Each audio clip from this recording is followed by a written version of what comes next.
Y ahora va a comenzar la mesa 7, en la que va a estar de moderador Pedro Ródenas Cortés, profesor de Derecho Civil de la Facultad de Derecho de la Universidad de Extremadura, y va a estar acompañado de Julián Portela, Alejandra Valeria Ramos Valadez, Rosario Brenda Jiménez, Erika Viridiana Cantero Espinosa. Un aplauso para ella.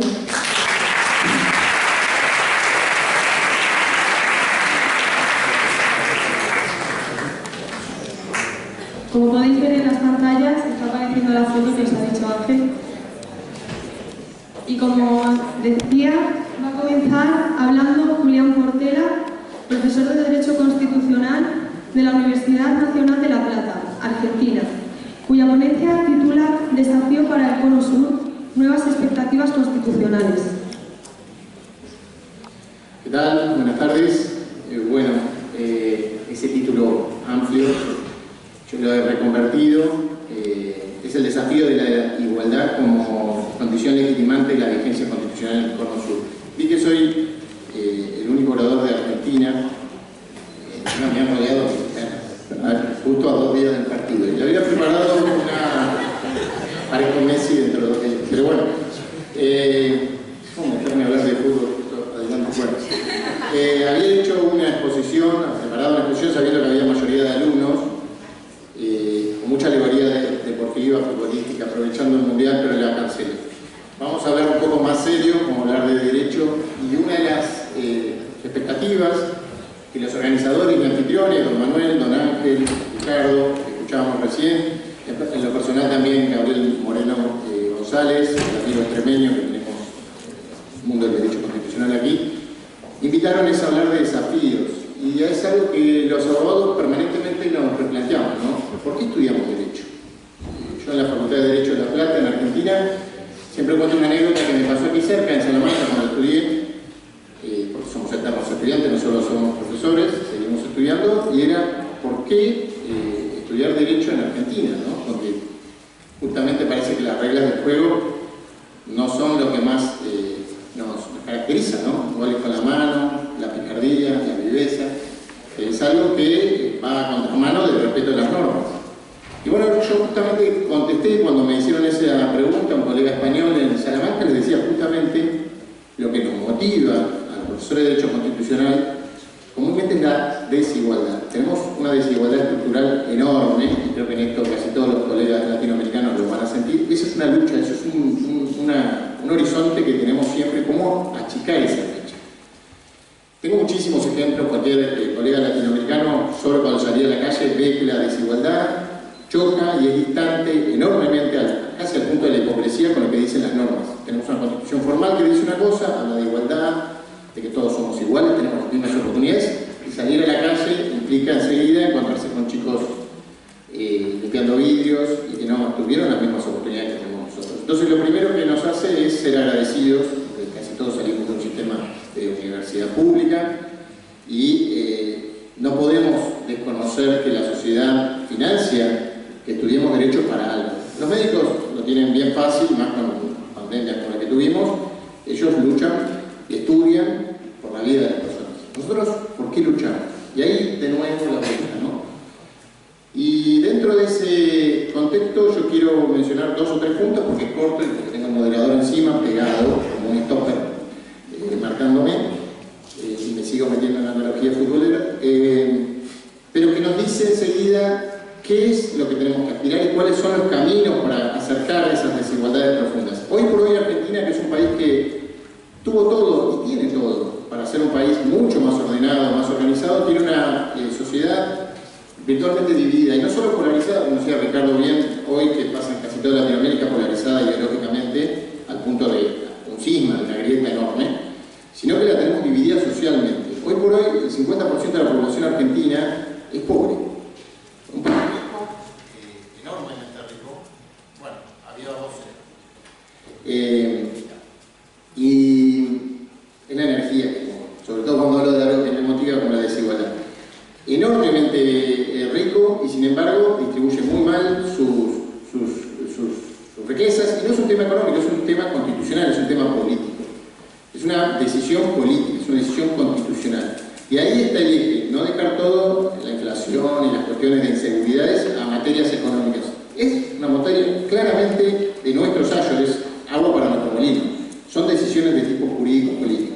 Y ahí es donde tenemos que empezar a ver cuáles son las alternativas y qué es lo que ocurre para llevar a una sociedad como la nuestra que tenga más de la mitad de la pobreza y sobre todo más de la mitad de los niños nacen pobres.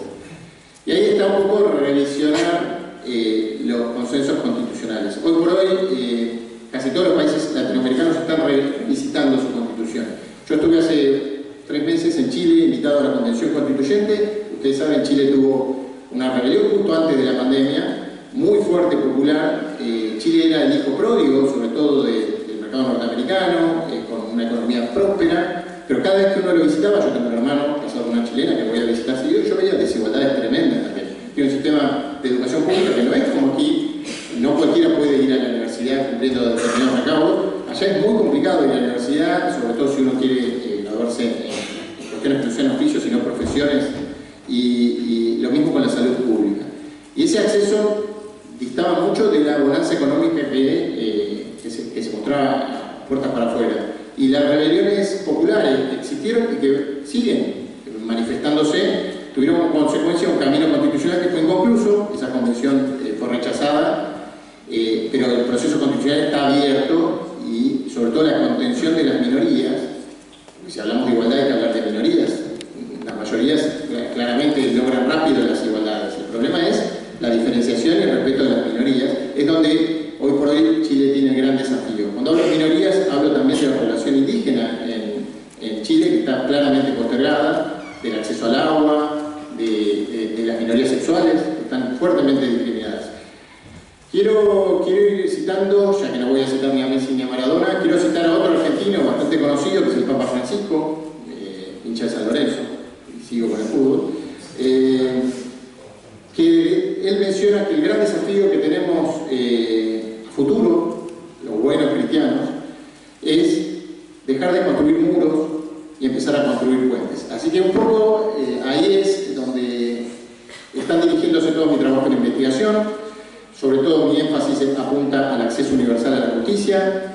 Yo la semana pasada, para no poner un ejemplo muy lejano, y con esto termino, estuve construyendo en un barrio muy humilde, lo hago una vez por año, no, es apenas un granito de arena con nuestro bufete jurídico, a través de una organización chilena que se llama Techo, en un barrio humilde que ya se extiende por todas las periferias de las urbes argentinas, y me llama mucho la atención ese 50% de la población argentina que vive en condiciones muy precarias y que tiene una relación con el Estado exclusivamente de subsidios y de dádivas. Cuando se le habla de la justicia o se dice que uno es abogado, mientras se está construyendo con eso, la visión que tiene es de miedo a la justicia, de miedo. Tiene miedo porque la justicia para ellos es la persecución de deudas que les dan a créditos usurarios o la persecución de penas a través de sus adolescentes y la búsqueda del consumo de estupefacientes, etcétera, etcétera, que es donde. Entonces la justicia para ellos es algo negativo.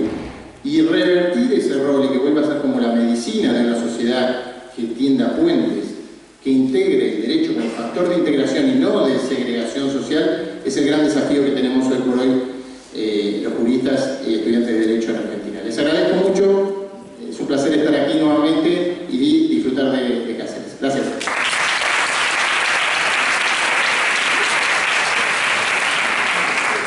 En segundo lugar, Alejandra Valeria Ramos Badalet, maestrista en Derecho en la Universidad Nacional Autónoma de México, nos presentará su ponencia que versa sobre la falta de efectividad y eficacia de la Declaratoria General de Constitucionalidad para restablecer el orden constitucional.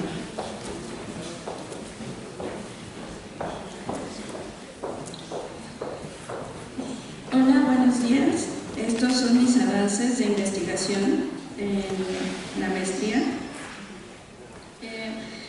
Bueno, el título es La falta de efectividad y eficacia de la Declaratoria General de Constitucionalidad. ¿Qué es la declaratoria? Bueno, en México, en el 2011 hubo una reforma constitucional muy importante sobre los derechos fundamentales. En esta reforma se implementó la figura de la Declaratoria General de Inconstitucionalidad. Su principal objetivo era la expulsión definitiva de normas que fueran contrarias a la Constitución. Pero lamentablemente a 11 años de esta reforma no ha tenido los efectos esperados esta figura. Los problemas principales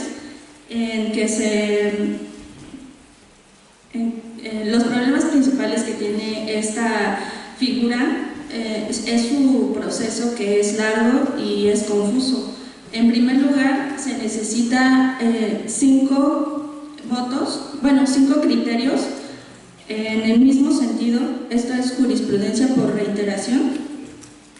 La segunda es que su plazo es de 90 días para notificarle al Poder Legislativo que cambie o subsane su norma que ha sido declarada inconstitucional, y también necesita la mayoría calificada de los ministros, y también tiene una excepción en materia tributaria. Esto quiere decir que aunque una norma haya sido declarada inconstitucional, en materia tributaria no va a pasar y va a seguir manteniéndose inconstitucional. Un ejemplo práctico es que en la declaratoria 2-2017 declaró inconstitucional mediante una jurisprudencia el artículo 13, párrafo primero del Código Fiscal de Federación. Este nos dice que la norma impugnada, al disponer que las promociones dirigidas a las autoridades fiscales deban ser presentadas dentro del horario de 7:30 a 6 horas, impide el pleno acceso a la justicia, pues restringe a los contribuyentes el tiempo efectivo para ejercer sus derechos, siendo una restricción excesiva y carece de razonabilidad. Esto ya es una jurisprudencia mediante la cual se declaró su constitucionalidad de este artículo.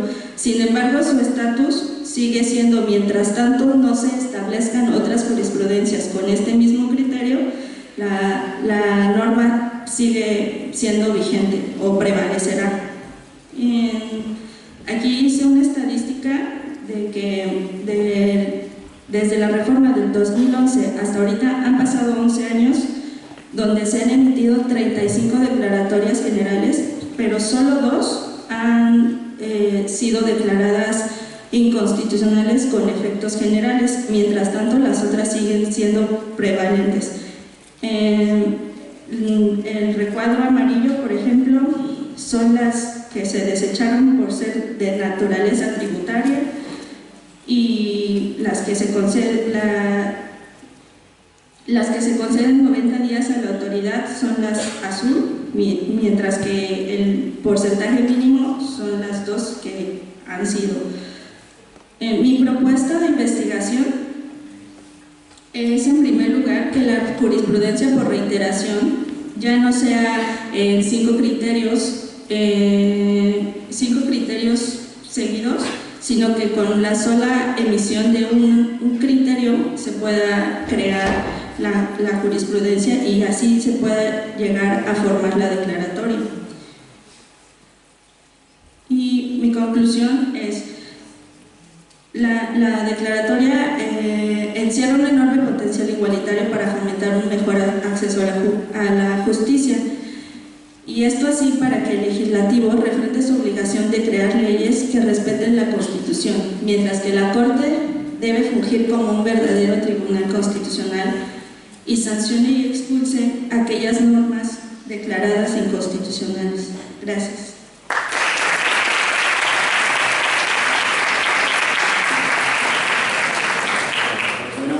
Muchas gracias, Alejandra. Gracias, Julián, que antes no he dicho nada. Se están ajustando perfectamente al tiempo concedido, así que le agradezco. Después de estas palabras, Rosario Brenda Jiménez, de maestrista en Derecho de la Universidad Nacional Autónoma de México, va a hablarnos sobre el procedimiento de responsabilidad administrativa como mecanismo en la lucha contra la corrupción.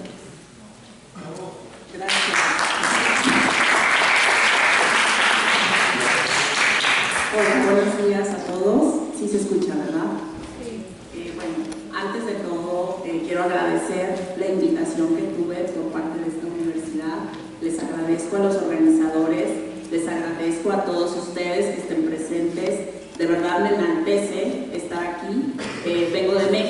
México, es la primera vez que estoy aquí en Cáceres, me encanta, es una ciudad hermosa, aparte he sido recibida de la mejor manera, una calidad impresionante de la gente, de verdad les agradezco mucho y en realidad estoy muy contenta de estar aquí y bueno, vengo a exponerles un tema pues muy importante e interesante, sobre todo ahora en estos desafíos que tenemos actualmente. El derecho pues está replanteándose. Hay un sistema jurídico que en realidad tiene cambios constantes, ya no es el derecho en sí que se tiene que seguir, sino son desafíos que hay y que todos debemos de estar conscientes, sobre todo el Estado. El Estado es un punto importante porque en realidad la ciudadanía son los que ponen toda la confianza en los servidores públicos.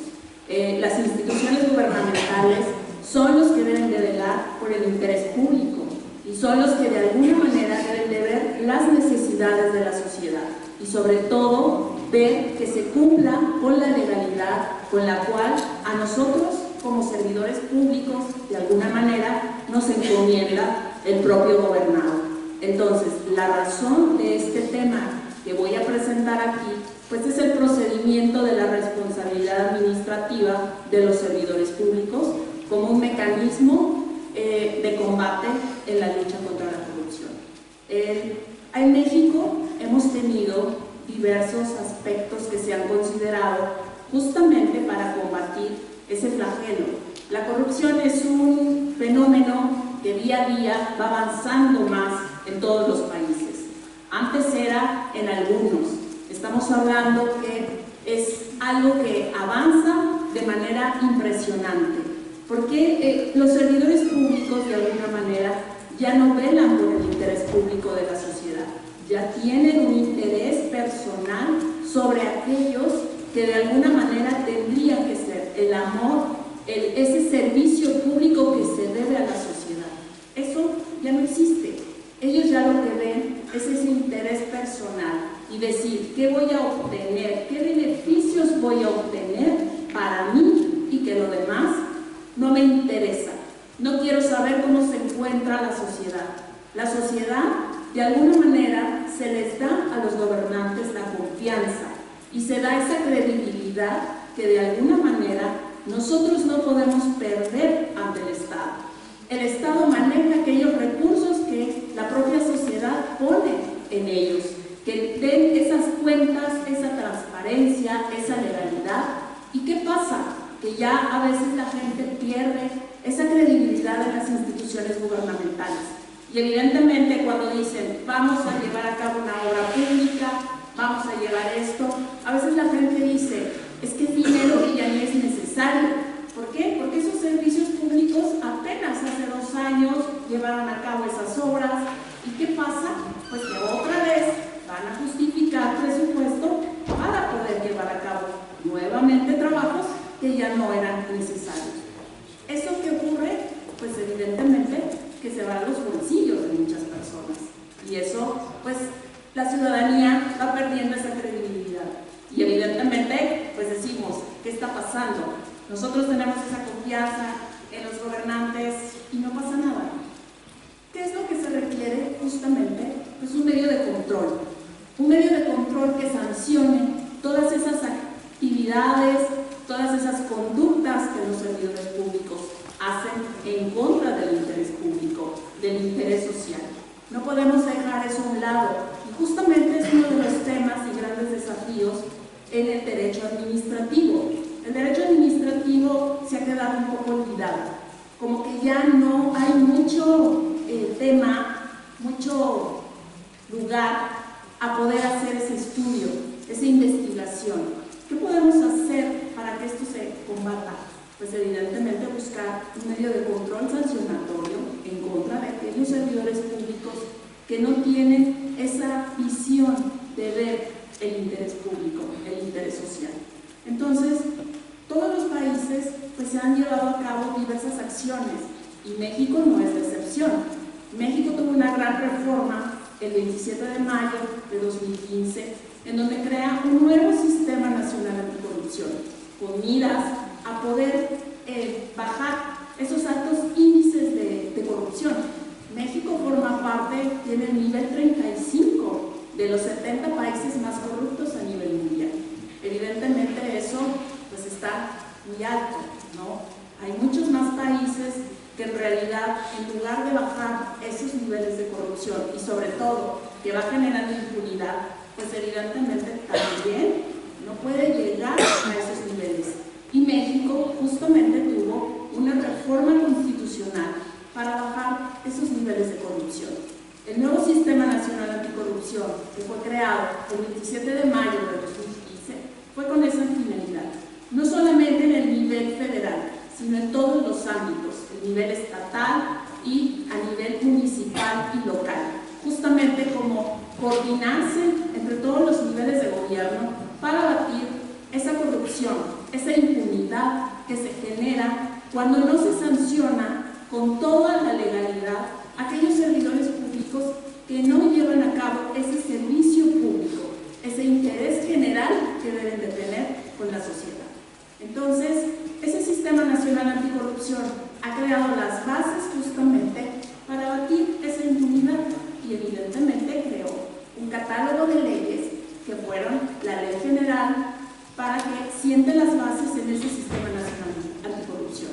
Ahora, aquí hay un punto importante, porque no solamente está ese sistema con base de autoridades federales, locales y municipales, sino que también existe un representante de la sociedad, justamente para ir verificando qué está haciendo el gobierno, qué acciones se está tomando para que sean sancionados los servidores públicos.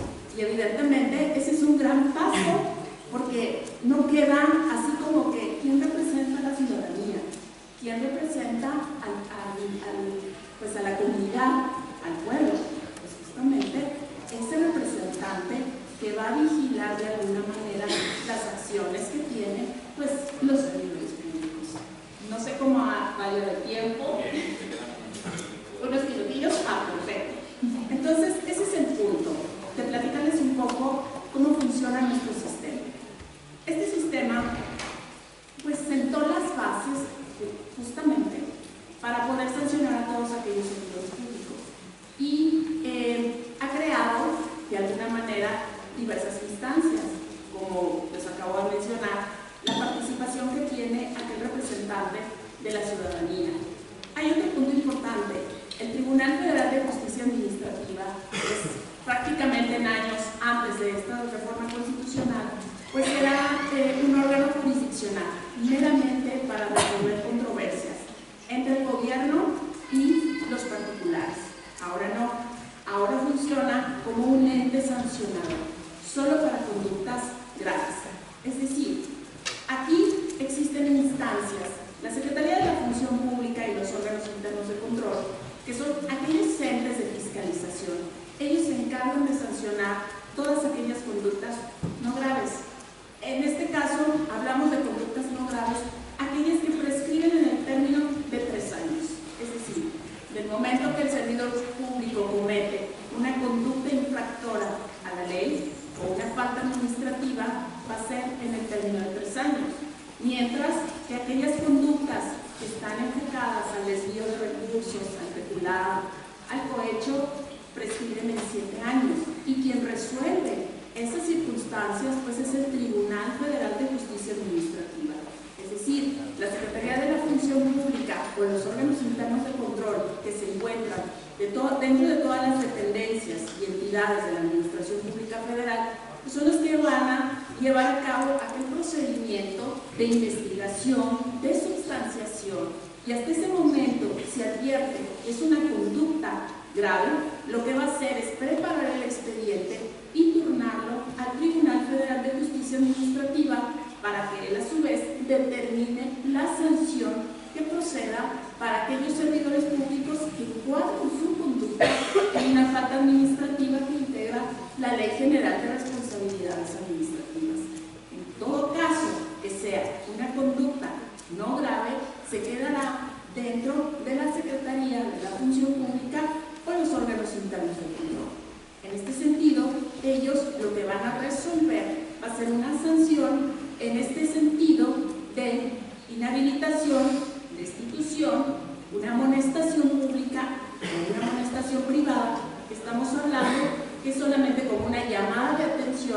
aquellos servidores públicos que cometen de alguna manera una falta administrativa que también viene en el catálogo de la Ley General de Responsabilidades Administrativas. Perfecto, muchas gracias. Entonces, ese es el punto importante, de que el procedimiento de responsabilidad administrativa pues debe de alguna manera enfocarse al interés público, sancionar toda aquella conducta que cometen los servidores públicos, y evidentemente eso va a generar una confianza, una credibilidad en toda la ciudadanía, y decir qué está haciendo, pues estoy evaluando que se está fiscalizando debidamente aquellos servidores públicos que la ciudadanía ha puesto pues toda la confianza en ellos para resolver los problemas en beneficio de la sociedad. Entonces, yo les agradezco mucho, de verdad, el que escuchen la forma en cómo en nuestro país, pues sí se puede, yo creo, abatir esa corrupción, ese problema que sí está generando pues graves problemas a nivel mundial. Entonces, les agradezco infinitamente su atención.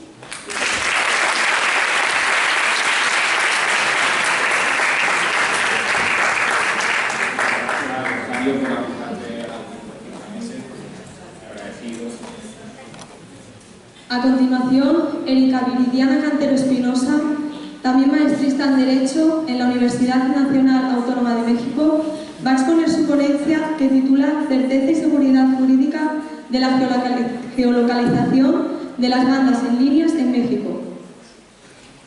Hola, me gustaría empezar con los agradecimientos, especialmente a la doctora Elba, al doctor Ricardo por la invitación a la Universidad de Extremadura, que nos ha dado una calurosa bienvenida. Estamos muy agradecidos con ustedes y sobre todo agradecida en poder presentar esta problemática que tenemos en nuestro país, que creo que también es interesante para ustedes y en general para todos. Ahora les voy a contar por qué.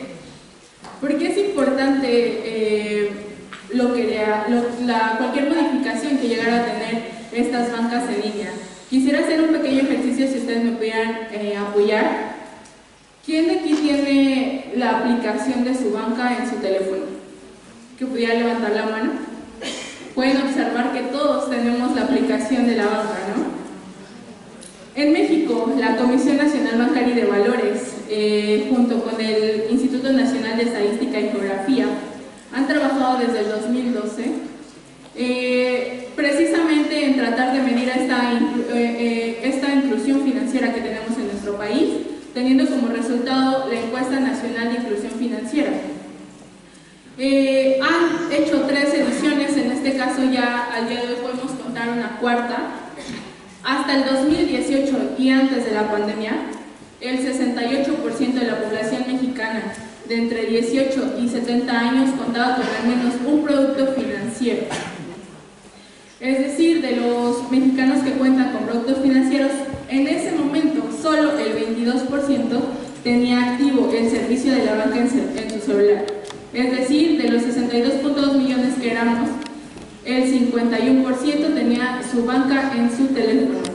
Al día de hoy, la estadística ha cambiado gracias al COVID, y ahora ya no nada más es eso. O sea, no solo el 22% tiene el servicio financiero, tiene la aplicación de la banca en línea.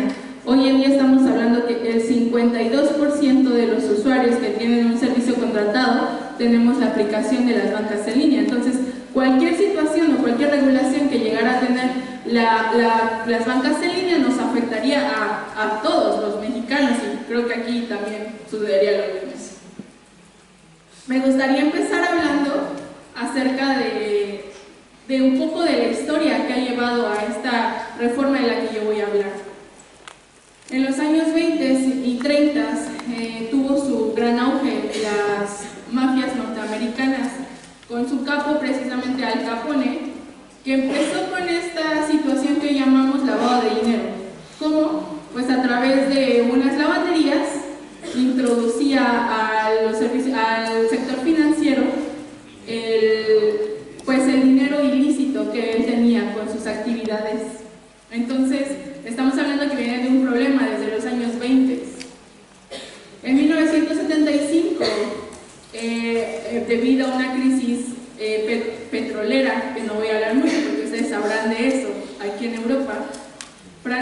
decidió empezar una reunión de trabajo, lo que hoy conocemos como el G7. Esto se creó en 1975, para 1980, el G7 decide, en 1980 Estados Unidos decide separar el lavado de dinero de los otros actos ilícitos. Entonces ya en 1980 Estados Unidos empieza a contemplar el lavado de dinero como una situación diferente. Es cuando todos empezaron a ponerle atención a esto que estaba sucediendo, que no solamente ya era en Estados Unidos, que ya se estaba presentando en gran parte de todo el mundo. Y es por eso que en 1989, en una de estas convenciones del G7, se crea el Grupo de Acción Financiera Internacional, mismo que en 1990 emite 40 recomendaciones que van encaminadas a prevenir, identificar y sancionar el lavado de dinero. En nuestro caso de México, es en el 2000 cuando este se integra al Grupo de Acción Financiera Internacional. ¿Qué es lo que hace el GAFI? El GAFI tiene dos mecanismos de evaluaciones, que son los ejercicios de autoevaluación y las evaluaciones mutuas. En México hemos tenido 4 de estas evaluaciones, en el 2000, en el 2003, en el 2008 y en la que yo me voy a enfocar, que es en el 2018. De estas recomendaciones se dice, bueno, más bien en el informe, en el reporte, nos dicen que México ha cumplido solamente con 5 totalmente, una no está cumplida, 15 están parcialmente cumplidas y 19 se encuentran mayoritariamente cumplidas. Gracias a esto, la Comisión Nacional Bancaria y de Valores, la Secretaría de Hacienda y Crédito Público deciden emitir modificaciones en atención a estas recomendaciones, principalmente, o en lo que yo me voy a enfocar es en el artículo 115 y 115 bis de la Ley de Instituciones de Crédito, así como las disposiciones de carácter general que regula este artículo.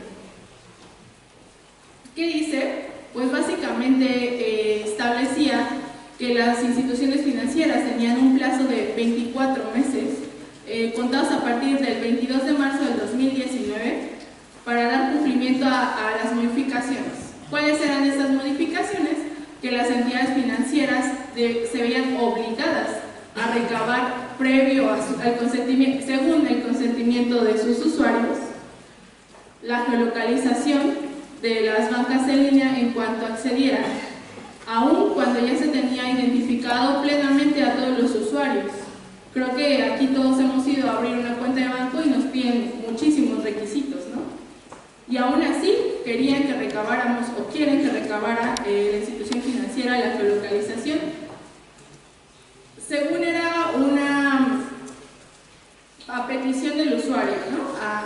Previo su consentimiento, pero también le dijeron que si no permitían la utilización o el recabar estos datos, simplemente no íbamos a poder acceder. Y hasta el día de hoy así es. Bueno, me gustaría dar una breve conceptualización de lo que es la geolocalización. Ya no voy a abundar mucho en el del autor, sino en lo del banco, que es el que ahorita es importante. El Scotiabank dice que la geolocalización consiste en determinar la ubicación geográfica aproximada del dispositivo sin especificar ningún domicilio.